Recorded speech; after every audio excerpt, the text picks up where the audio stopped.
Welcome to The Artist Remains, a channel where we explore creativity, consciousness, authenticity, and human connection in an age increasingly shaped by artificial intelligence. I'm artist and curator P. Pinkman. Today I'm going to speak with multidisciplinary artist Eileen Ferrara. Eileen creates paintings, prints, sculptures, and installations based on observation, research, and imagination. She was the Winter 2026 FU resident in Tulum, Mexico, and a Winter 2024 Liquitex resident artist. Hi, Eileen. With that Hi, Paul. brief introduction, I wonder if you could just spend a minute and tell us a little about yourself. I'm a visual artist, and as you mentioned, I explore a variety of medias in my approach.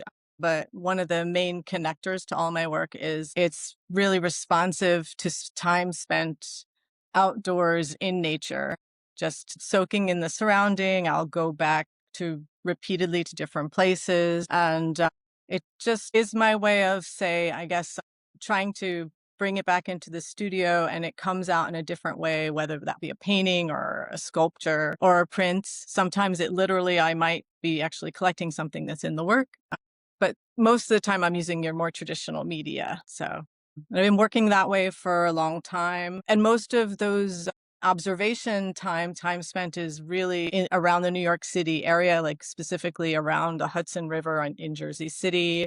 So very urban, small slices. I like to call it the urban wild.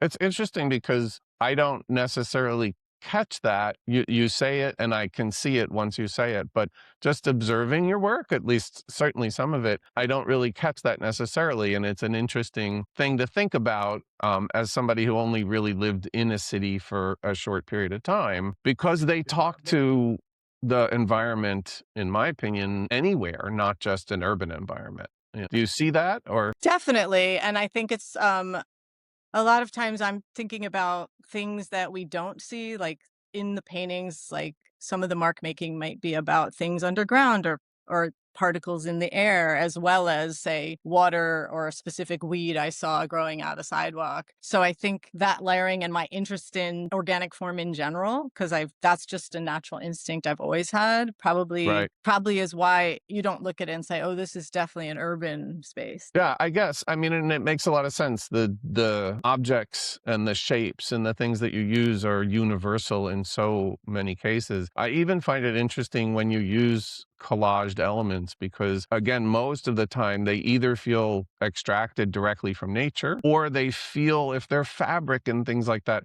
they have a very natural quality to them as Hmm. opposed to metallic fabrics and those kinds of things, right? What Yeah. I Even the associate more things. with urban things. Yeah. Right. I mean, even some of my pieces might have things that, like, for a while I was collecting rose petals, the fake rose petals, because they would be like left as glitter. So those Oh. things, even though they're plastic and they're artificial, if I add them to the work because they've been living outside a long time, they sort of become part of the piece and they feel like they were part of nature, I guess, because it's our attempt at imitating it anyway. Right, yeah, it's interesting. Right, they get a patina that gives Hmm. them an outdoor feel or a natural feel, even if they're completely, man-made. And Interesting. yeah. I mean, and to be fair, man-made still ultimately we're making it and we're creating it out of natural form stuff. We don't really have anything else to make things with anyway. It's Yeah. just, yeah. It's partly the form, I think. So the form of some of these things, I'll give you an example, right? The form of steel, produced steel, right? Mm, Though it's yes, completely natural, feels unnatural because the form it's in. I mean, that was true. always sort of a funny thing for me with some of the more brutalist sculptors is that they're using completely natural materials and the patinas are very natural, but the thing itself feels Mm. unnatural because of the way it's produced, Yeah, all those the hard edges, Hard edges, right? Which shiny I don't associate with surfaces. your work at all. Your work No, has all yeah, this sort of lush softness, haptic quality to it, which is great. yeah, yeah. How was the residency in Tulum? I mean, it's sort of on my mind because I introduced it as part of it, and I'm thinking that must have been such a different experience from being in a city, right? It was a different it was interesting. Well, I'll start with, yes, just going to a different climate and seeing so many different plants and how lush everything was there. Right. Yeah. And so even plants I recognize, like a plant, like one of the plants I have in my house, and the leaves are this big, it's as big as my face, and it's just growing, naturally in Wow. the environment there. So, but despite that, because Tulum actually is a city that's new, it's a town Mhm. built around a tourist industry. So it actually has a lot of the similar things I would see in Jersey City that was interesting and surprising, like half Yeah. finished construction projects, litter just on the side of the road. It's this Boy. tropical paradise. And then you see like Coke bottles and some, old cement from a construction job that never got properly discarded. So you really, in a way, I was surprised at how big that sort of impact of our mark was there, even in this tropical paradise. I wouldn't have expected it, honestly. I mean, it's sort of interesting. We bring that with us all the time, don't we? It's a Yeah. human thing. I guess it's a human, yeah, that's a whole consumption thing, right? Right. Even at the Yeah. beach, you could be on the beautiful beach and they're having a climate change, they think, the sargassum, the algae that floats Oh, in right. the Yeah. Caribbean is coming to shore more often and earlier, and it's a problem for the tourist industry, and actually it decays in a bad way. Right. It But then you smells, I see, think, right? yeah, I picked up a flip-flop there, and actually there were many flip-flops tangled in it, and, like, Oh, wow. discarded coconut shells from drinks and plastic straws, and, but I used one of the flip-flops to make some prints when I was down there. I was mainly doing works on paper there since I had to carry everything in my luggage, but it was Right. Right. amazing. Yeah, it definitely impacted the work. Even just my palette, you could see it. Makes perfect sense. I mean, the environment is so different. The light is different, right? Yeah. I would not have expected that you were dealing with so much urban or, sort of consumer stuff. Yeah. And yet there it is, right? Yeah, it was interesting. No place So, unmarked. right, exactly. I don't think there's barely a place left on the planet that is at this point. So I was wondering if you have dealt with artificial intelligence in any way. Like since you are an urban person, it seems like maybe you Mhm. would have interacted with it more. Have you? Can you talk about that? I mean, I've played with it. I haven't actually gone all in, and I haven't used it for art making. I don't understand the aspect of using it as like if I was a writer, I wouldn't understand the part of having it write part of my book, and so I wouldn't understand wanting to have it paint. Like that's just Right. me, maybe, or like wanting to have it do that. But I have used it to do more practical things, like if I'm if I want to change a statement in the first person to the third person, or I actually might ask it to ask about, I've asked it about what my work is about, which just for fun, just to Oh, see all what right. it Yeah. thinks. And it's like, it doesn't think, you think it thinks, but it's really just accumulating ideas. And then I find it sort of embellishes horribly, sometimes in the wrong direction. And, really they like long run on sentences a lot of times, but Right. yeah. What about But, for yeah, research? Since you do research, it would seem to me like maybe a good research tool. I'm not sure if it is yet. I mean, I don't know, one of the things that, I feel like it has a lot of potential benefit in some ways. Like, I wanna see it do amazing things, like help with curing cancer and, Right. maybe doing things that are, like, just really hard for us to do, right? Like, so it Right. does pull things together fast. But I don't like this the way I'm dealing with it seems totally, they're pushing it just like so if I want to look something up, it's always the first thing that comes up in Right. the Yeah. search. It's not always right. Like, and I don't, it Mm-mm. doesn't, then it almost makes it more work for me because I want to know where the information that I'm getting is coming from. So I still have to like either look at what it said and find out where that source is, or I have to scroll down all of these, that and any sponsored things. Cause immediately when I look up something about plants, usually there's someone trying to sell me something about it. But so it's interesting. I wish it was less focused on the profit and the race to the top and more on what's the human benefit to I'm use sure it. it's going to only get worse. I feel, there may be, as it gets sort of interacted or interfaced into the population at large in lots of different ways, it will kind of do both things, which is, I think it could help cure cancer, but it's also as it's already doing, it's going to model us so perfectly. It's already producing enormous pollution as an example, right? So Yeah, back no, to your that's a big Tulum thing, it's like yeah. we make a machine that's supposed to be like us, and what does it do? It produces pollution. Right. It uses all the water up without thinking Right, about anybody exactly. else. So, And all you the really have yeah. to, I feel like you have to wonder, are the benefits going to outweigh the negatives? Because if the benefits are that much greater, like cure cancer, will the negatives be that much greater that the pollution and the problems associated with it are going to be even more difficult? Yeah. I mean, it's sort of the track reminds me of the whole like social media experiment too. And I Right. feel like that's still unresolved, whether that's, for the best or not for the best, right? Are you aware of any artists or any artwork that uses AI in a way that you can sort of sense it or actually know that that's the case? And then if you've had any reactions to any of that, like online or in person? Yeah. I mean, I know I've seen people use it and I saw a recent story about an artist that was actually, I think it's a lawsuit or the gallery had to take out a painting. Did you read this?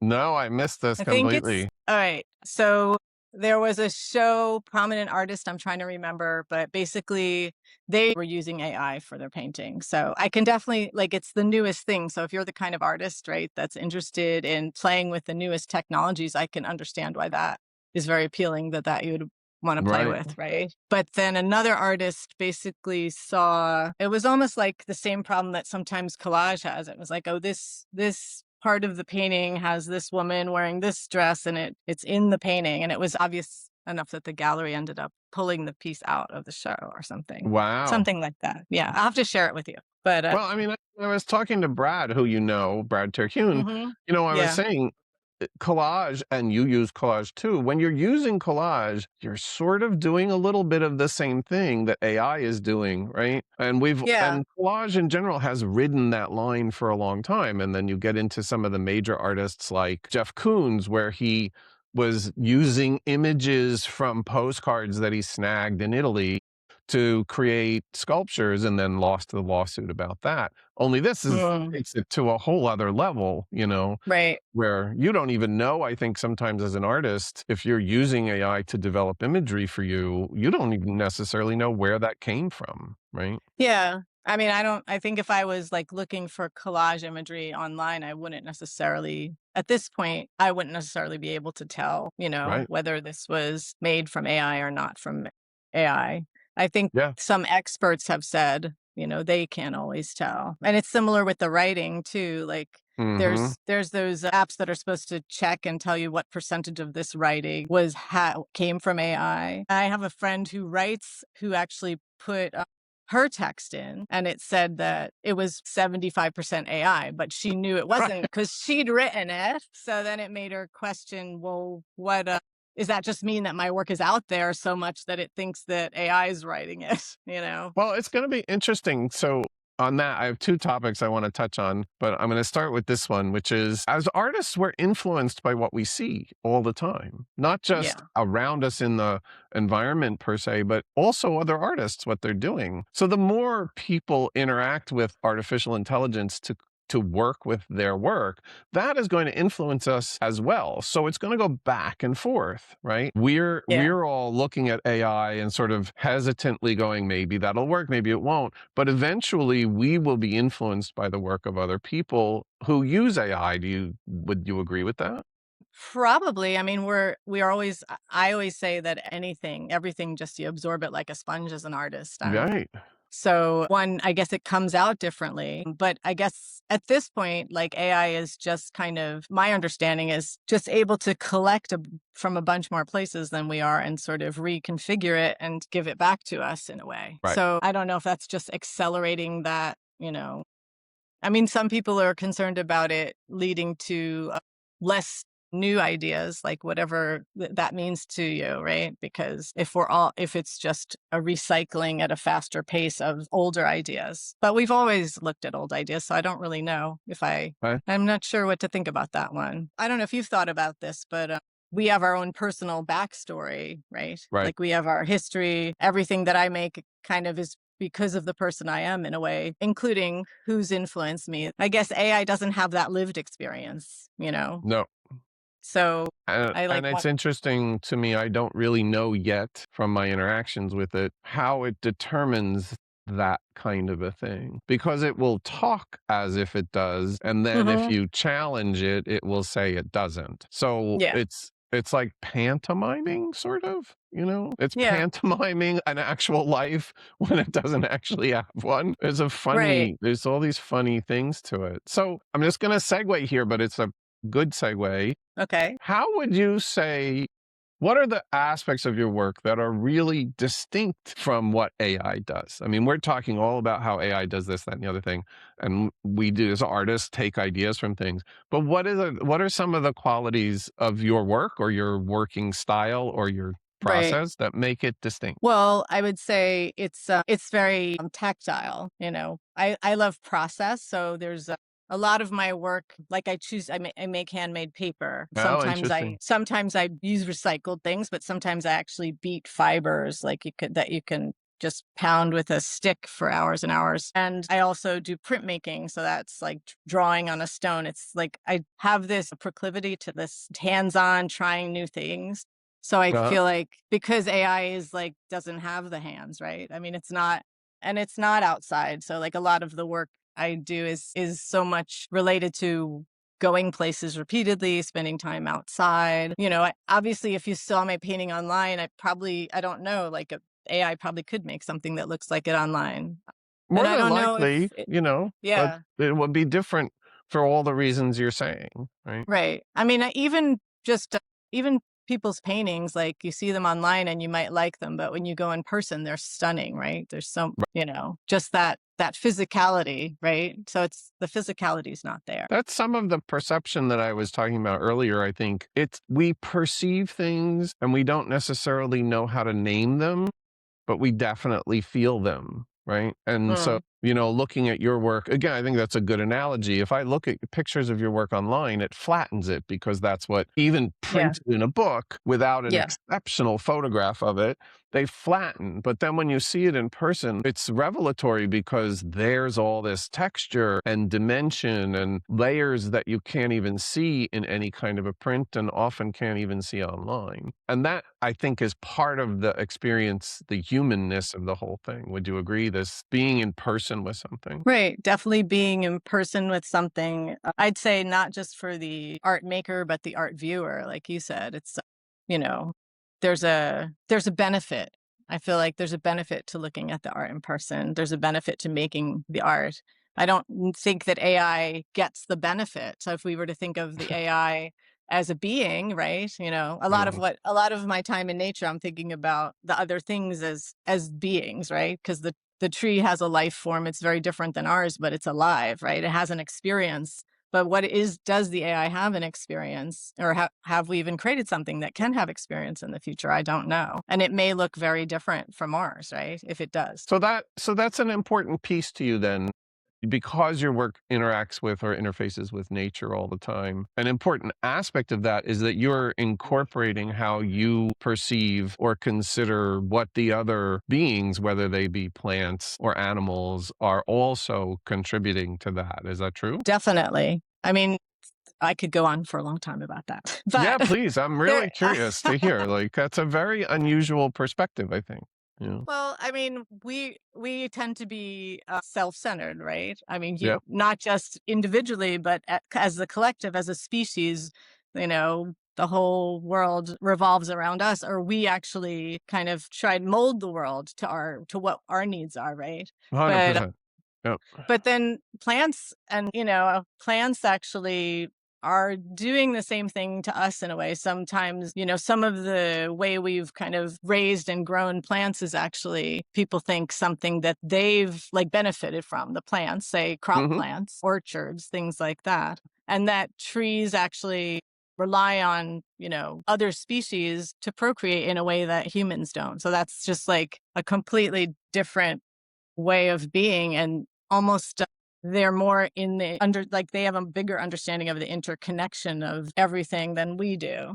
Oh, yeah. I think even just we all have different timelines we operate on, and we have our clock. We're always like, let's get from one thing to the other thing. And we've set up the rules for our clock to fit us. And then like trees are there for like, centuries, right? And some insects, their whole lifespan could be a week, right? And all of it's Right. going on at the same time, which I think is amazing, you know? Absolutely. It's something to consider. And really, an important part of being human is that we do tend to center everything around our own time frame and don't really acknowledge that time is relative in terms of species, right? Each Yeah. species has a different, like your own cat or dog, if you have a pet, right? Their Yeah. whole lifespan is going to be lived in a much shorter time. And yet they go through all the same phases, just faster Right. or slower, right? Right. Yeah, it's So it's true. for a redwood, 100 Hmm. years is a drop in the bucket. It's barely out of being a tiny little sapling. Hmm. Yeah, it So is. it's It an is. interesting, Yeah. I think time in nature is very interesting. There's that type of time we've been talking about, but I also find the seasons interesting yeah. because there's a sameness, there's a repetition, but yet I always think of it as it's a repetition, the whole cycle from like seed to fading, birth to death, if you will. Hmm. Right. But it's always different, even though there is a sameness to it, Yeah, yeah. for each organism is having their own moment, right? Do you spend a lot of time outdoors, like whether it be in a totally natural environment or a mixed urban natural environment? Yes, I do. I mean, every day. Speaking of pets, I have a dog, so that sort of makes it a definite daily thing. Yeah, But even more so, I find I just like to be outdoors, so I've been outdoors more, and sometimes I'll do the paper making outdoors sometimes. Yeah, there's something about moving around too rather than sitting at a desk. For a long time, like to make a living, I was sitting at a desk doing design work on the right. computer. And I don't know, after the pandemic, I don't feel like I even have the capacity to sit still that long. I mean, that might be a Hmm. social media thing too, but like just sitting in the same place doing the same thing is becomes challenging for me. Do you think we're in a place as people and as artists where the pull from between technology and nature, that maybe technology is winning and nature is losing? Like people seem to be spending a lot more time Mm, having mitigated experiences through technology, right? right. Watching Yes. movies of the Grand Canyon, but never going to the Grand Canyon kind of Right. thing. Yeah, and that's a mixed bag, right? Because if everyone went to the Grand Canyon, right, it'd be ruined, right? And everyone can't go, right?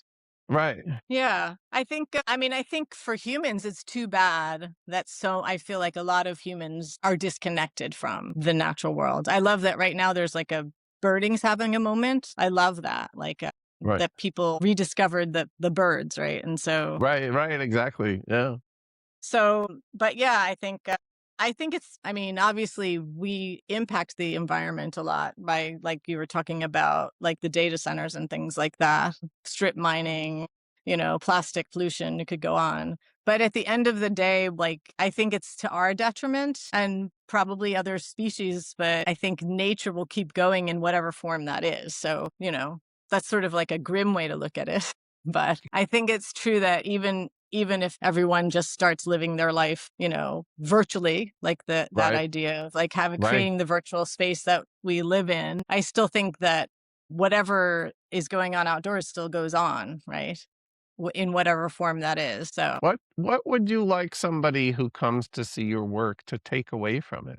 Have you thought about that? Like they come and they hmm, see an exhibit of Eileen Ferrara's pieces, and we've spent a lot of time talking about technology, but also really about nature and all of the aspects of nature. Like what would I, as a viewer, what would you hope I would see in your work or capture from it? Or yeah, I mean, I think obviously you can't control what everyone Mm, brings to. I think people bring their own ideas to the work, but I'm not trying to recreate specific things. But I still think even though beauty can sometimes can be considered bad in art, yeah, I you know. I know, don't know why, but yes, I agree with but you. I do want there to be something people feel like they can immerse themselves in. I'm trying to kind of convey something that's beyond the botanical drawing of the plant, maybe. I'm trying to convey some of the joy of the making and some of the experiences I feel or imagine in places in the environment I'm in. So I would like them to be able to contemplate like what nature is to them, or